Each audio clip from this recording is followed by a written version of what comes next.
Thank y'all for showing so much love on the Ultimatum video. Like, who would have thought that would have been one of my highest rated videos? But the thing about me is I'm good about like my strategies as far as how to get my content out. You know, I'm good for spamming Twitter threads.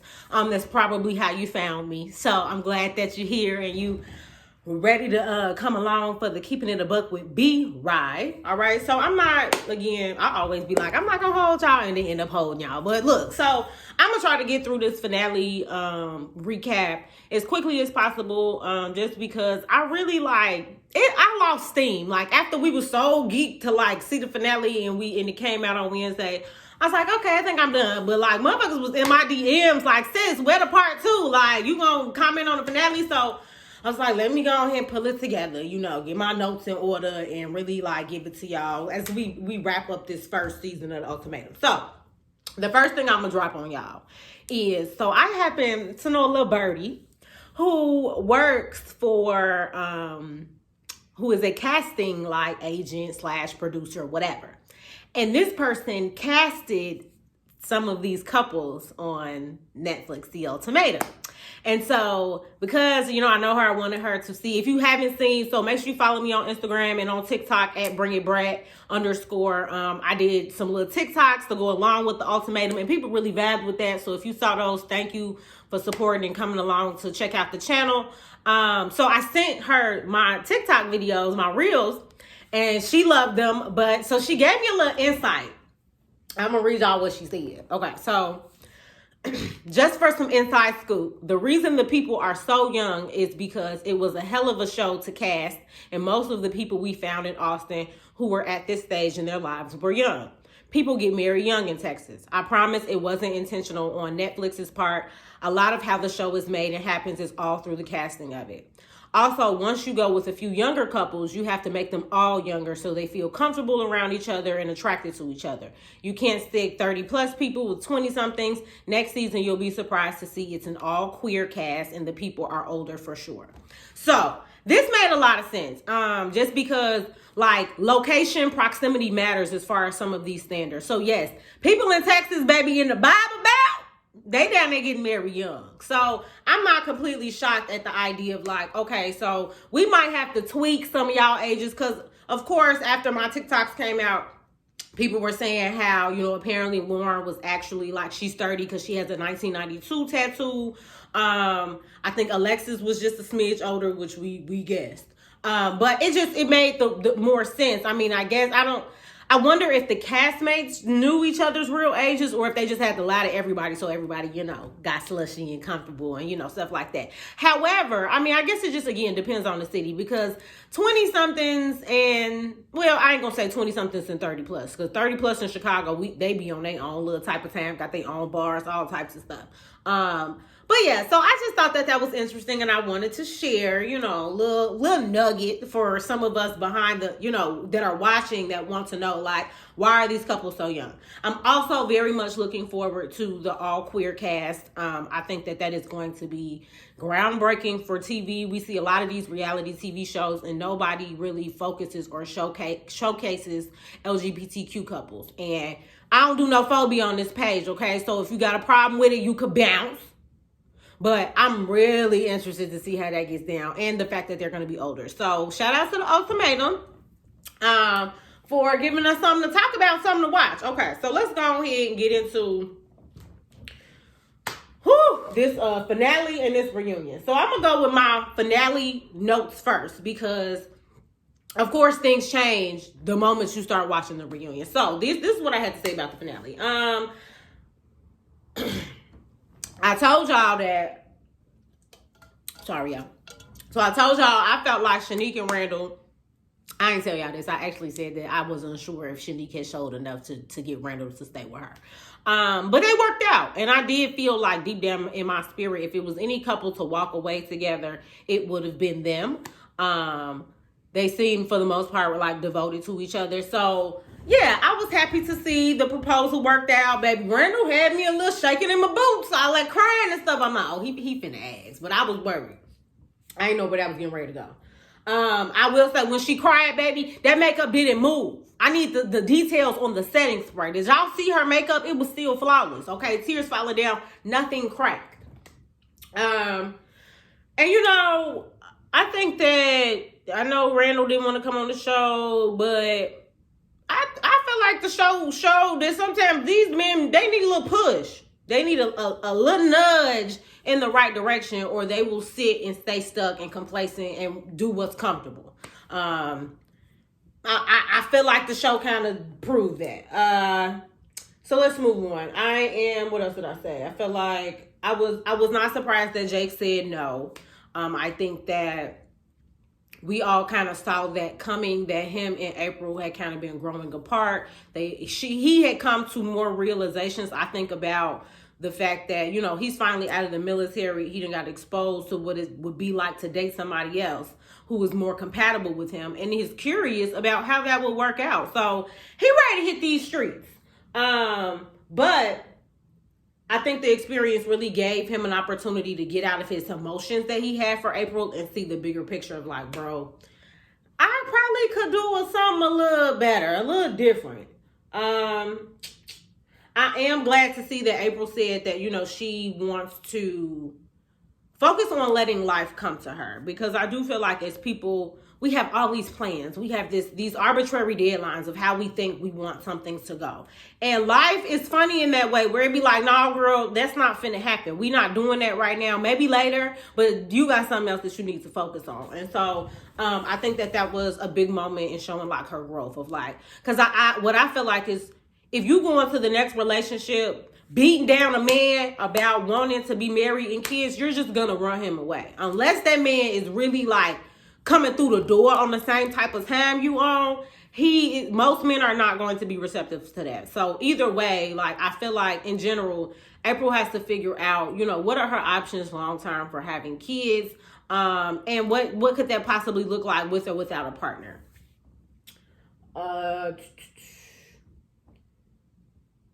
So the whole idea about Ray and Jake, baby, I thought they was gonna lead together. I had called that, you know, I felt like they was real matched up. I thought the little plane tickets was cute.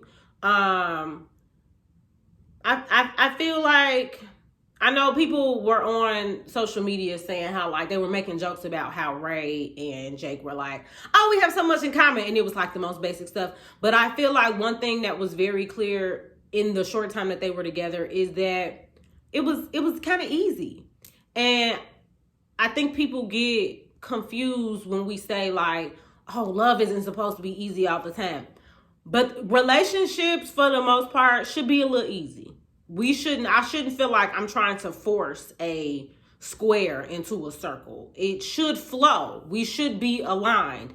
I think the best couples probably don't have a lot of conflict. And if they do, it's over small stuff that they seem to be able to get over. But I think that when you have those bigger issues that keep coming up, where people feel like they losing themselves, like they're not in touch with who they are, like they're making concessions to please their partner, or they're worried about, you know, doing the wrong things and their partner gonna leave them, those situations don't really work out long term. So I do think that like they have the compatibility to work out long term. And I think that that's what we all should be looking for. Like, yes, attraction and thinking you in love and lust and chemistry, all that stuff is great. But if you are not compatible, the relationship gonna be hard. Because compatibility also comes down to like values, and like, how do our values align? Do we see the same picture for ourselves? See, I had called this because I'm like, look, I told y'all, Jake be saying what sound good, and he sat there and told April, I'm not gonna run off with Ray, and that's exactly what his ass tried to do. Like, don't be over that line. Like, you could have just not even said that. You could have just, you know, especially knowing what you had in your little jacket pocket. Like, boy, shut up. Jake mama is gonna hate this, okay? Because we know she loved her some April. Sorry, Mama Jake. I was happy. Let's move on to Kobe and Madeline. I was glad to see that at a certain point, it seems like Kobe was finally able to take full accountability for his actions. And I want to use their situation to point out something. So when you want to apologize for something, sometimes people get in a place where they want to, it's rooted in defensiveness, but they want to provide justification or reasoning for why they did what they did. And I feel like sometimes that can be the quickest way to ruin an apology. You can say, well, you did this, or I did this because you... none of that matters right now. And actually, it's not going to make the person receptive to your apology. So sometimes when we apologize, it just needs to be, I'm sorry, I was wrong. As much as stuff you got running in your head about how you could rebuttal, it takes away from it. So if you gonna apologize, be ready to just leave it at, I'm sorry, I needed to do better. You didn't deserve that. That's where real growth and apologies comes from, versus like, well, I'm sorry, but like, hell no. So I'm glad that he was able to like just dead it and say, you know what, I was wrong in how I was moving. But I am surprised Madeline said yes. I'm very shocked at that, because she seemed totally off. But I mean, again, maybe there were conversations that we saw off camera. I think they said they did talk when they got back from dinner. But I also take Madeline as the type who really gets like caught up in a moment, because like she even seemed like hesitant to say yes.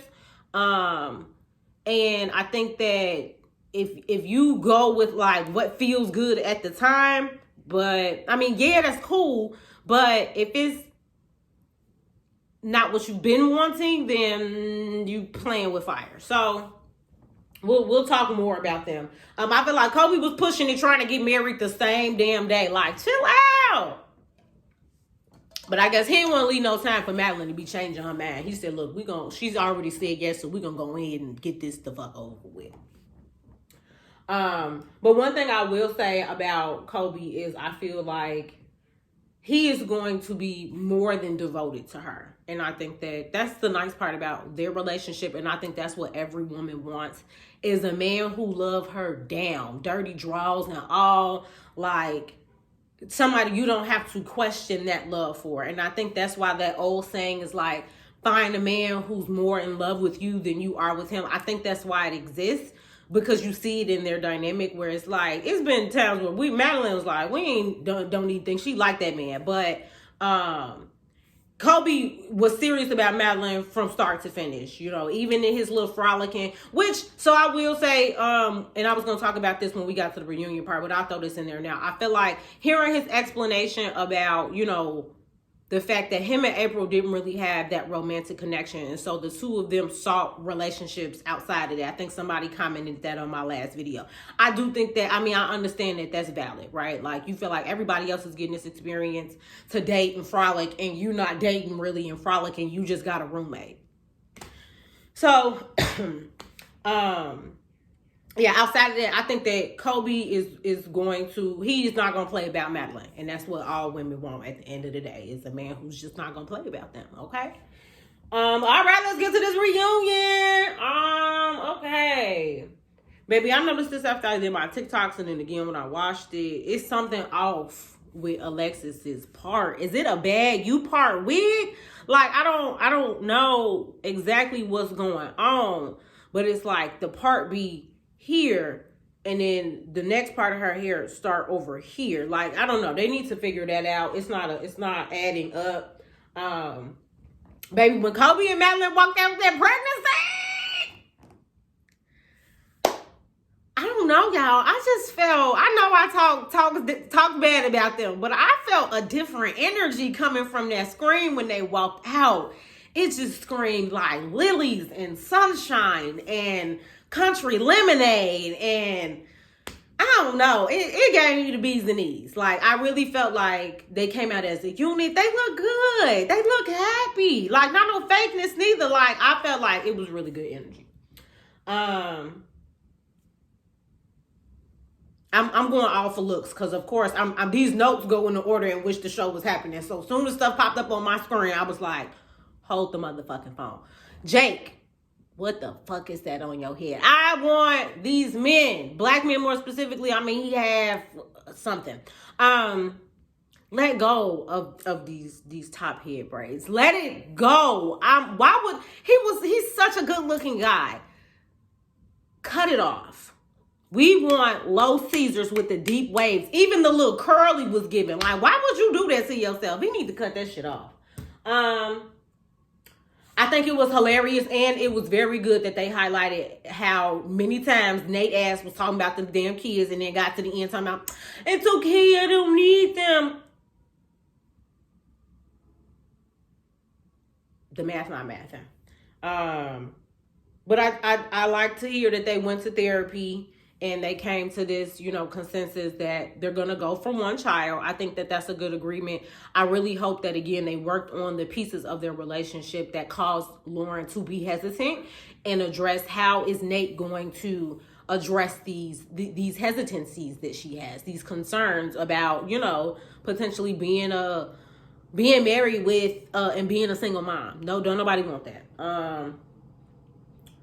Baby, Alexis is pressed about the kids. Alexis is the chick that you kind of like have a love-hate relationship with. Like, she gonna ask the questions that you want to know, because they was beating around the bush. We wanted to know what Alexis was asking, but she gonna ask that shit in the rudest way possible. Like, have some chill, some decorum, a little couth. Like, we gonna ask them. You ain't gotta. So, are y'all having kids? Like, girl, we wanted to know, but you ain't have to say it like that. So I like the fact that they addressed the comments that she made, Alexis being, the comments that she made about, like, if Hunter's finances wasn't the way that they was, that she wouldn't be there. Because in living together, seeing the other beautiful parts of your person, or those parts, not necessarily seeing them for the first time, but those parts being amplified about, like, damn, this is really why I love this person, outside of, like, the bacon that they bring home. Because, I mean, that's important, but there are other parts that are just as important to the relationship. And I think it was good she was able to understand that better. Okay. Jake was talking about if April was pregnant, he would have stayed and, like, tried to work it out. And I feel like he dodged the bullet, baby, because that man would have been a little miserable, but he would have felt stuck. Nobody wants to feel stuck when it comes to a baby. I think it was important, like I said before, that Jake really needed his alone time to find out that him and Ray did not run off together. Let's really get into that part, okay? I feel like it was probably the right choice. I feel like they would have got very much caught up in the emotions in the moment, which is what I feel like happened at the finale. But I think once the adrenaline kind of comes down and you really think, like, okay, how is this going to look? Are our partners going to feel like, see, they was planning that all along. Like, so I think they played it smart. And I think, did they say they tried the date and it didn't really work out? I think Jake and Ray are two people who needed to step away from their relationships and do a better idea of learning self. Really identifying what they want, what they need, who they are. Because we got to the part about Ray being bisexual. Needed to be able to have room to explore that without somebody there holding you to certain expectations of being in a relationship. I like the fact April commented on how, watching the show back, she saw how checked out Jake was after they moved back in together. Because, again, we all saw that. Like, the man was basically like, girl, this is over with. April was very mature. And I love the blonde on her. I mean, the black roots in, but I love her as a blonde. I think it was good that April was able to come and see how her and Jake weren't the most compatible. Especially, I think the eye-opener is when you get into a relationship with somebody who was really, like, I just call it like your twin flame. Like, that's how compatible you are. Where it's just like, there's very little that you all don't align with or don't agree on. Then you see how off your other relationships have been and how you tried so hard to get y'all on the same page or at least in the same chapter, and y'all not really even in the same book. Hilarious being able to see how Jake was saying he was dragged into this. Like, life will really put you in situations that you may not want, but you need. You need them to be able to have realizations about yourself and about like your experiences and make connections as to like why something may not be good for you. Come on, April, for being in a serious relationship. Okay, like I said, it might take some time, but baby, Shorty got off the show and it's like, I'm back in these streets. Who own it? And it makes sense that she found her a man who was older. See, if you young like she is and you ready to like marriage, kids, all of that, I ain't gonna say older men are always in a better position, but there's a higher likelihood of finding a man who is also finally ready to do those things at the tender age of what, 30, no, not 30. These niggas is not ready to get married at 30. 35, 40 these days. So, and he seemed like he probably real stable. We probably got a little money, little go, April. Okay. We talked about Ray and them deciding not to go on a trip. Now, it was some tea about Zay calling Ray out saying that the only reason she didn't go on a trip was because she was trying to work on things with him. If she was for real, that's a little messy, Ray. I ain't gonna hold you. You know, I understand you was probably still trying to figure out what you wanted and all that other stuff, but somebody commented on one of my videos like, I think Ray needs more therapy than Zay. I ain't gonna say more therapy. Do she need therapy? Absolutely. Shit, all the people on that cast need therapy. All right. Where we at?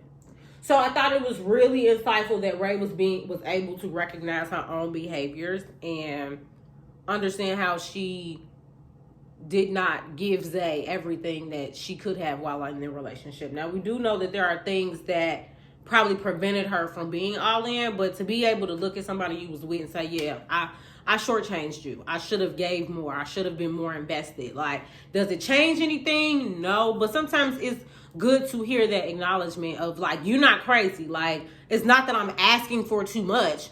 I'm asking the wrong person. Okay, let's get to Shanika Randall again, baby.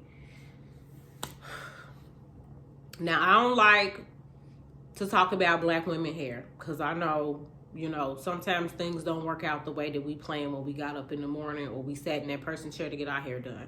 But Shanique, you look good all season. She knew better. Why would she come on that stage with that wig? Number one, it was giving screen door. Sorry, I understand a wig is a wig. I wear them. I understand a closure is a closure. But we should have got Arrogant Tay on the line. Somebody, because it was giving screen door. I don't think the knots was bleached.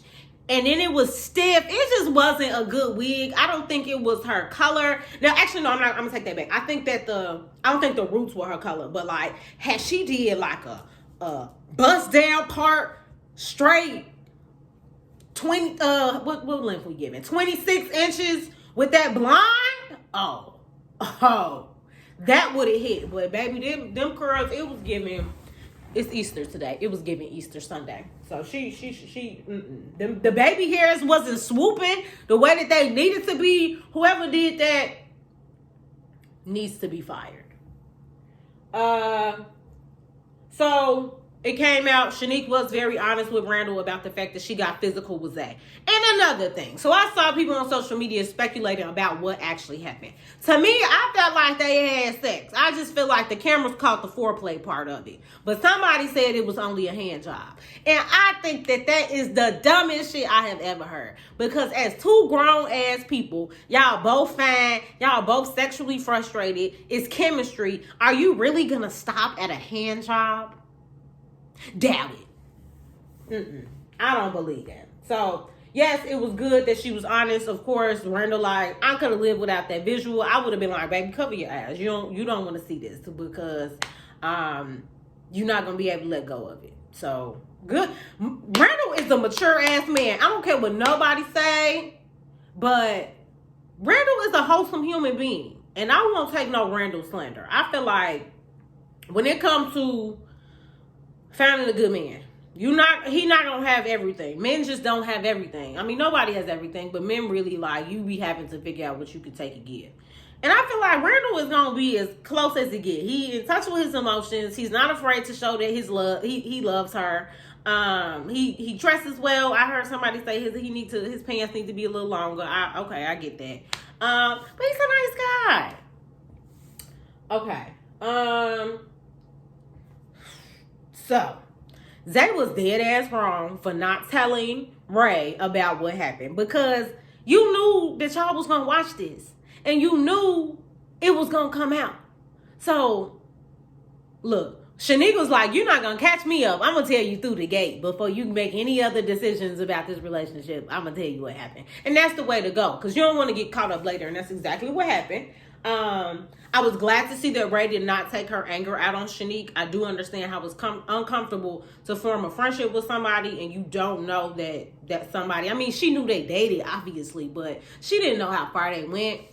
And then to find out that Zay, toxic ass behavior. Zay ass was over there accusing Ray of doing XYZ with Jay, but he was over there frolicking. Like, that is the sign sometimes of a guilty ass man. More often than not, if a motherfucker is accusing you of something and you ain't really gave them no reason, or you done told them like, no, that's not happening, and they don't trust it, it's because they're doing something.